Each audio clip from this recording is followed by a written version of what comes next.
አደረሱ በቁጥራቸውንም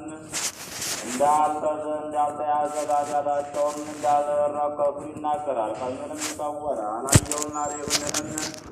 ስለ መላእክት ይናገራል። ልዑል እግዚአብሔር ከሰው ልጆች ለይቶ ሰውሯቸዋልና በመንገዳቸው የሚሄዱ ፈቃዳቸውንም የሚፈጽሙ ቢኖር መልካም እንኳን ባያቸው በመንፈስ አግኝቷቸው ከእሳቸው ጋር በአንድነት እንደሳቸው ያመሰግን ዘንድ እውቀትንም ገንዘብም ያደርጋል። ፍርዱም እንደዚህ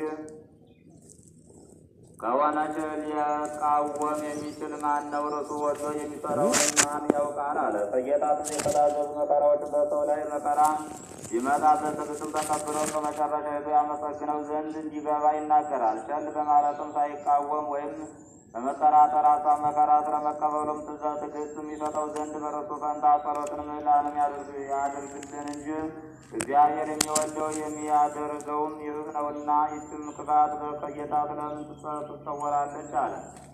ስራቸውን ከጌታ እንደምትሰወር አድርገው ጽድቅንም ተጠራጥረው ከትእዛዙ ስለወጡ ስለ ኃጢአተኛ በንስሐ ወደ በጎ ነገርም እስኪመለሱ ታግሶ ስለሚጠብቃቸው ኃጢአታቸውንም ስለሚሰውሩላቸው የጌታችን ትዕግስት ባየ ጊዜ ስለምን ትሰወራለች አለ።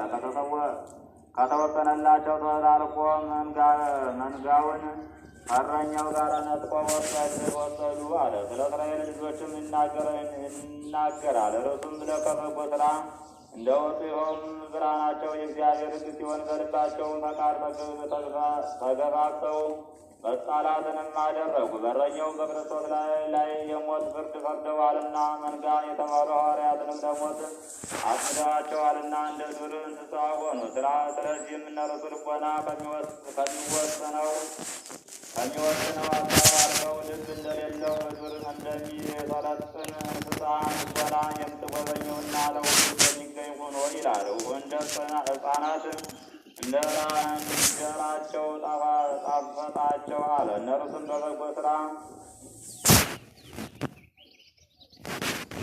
እንደሚሆን ይላል። እንደ ሕፃናት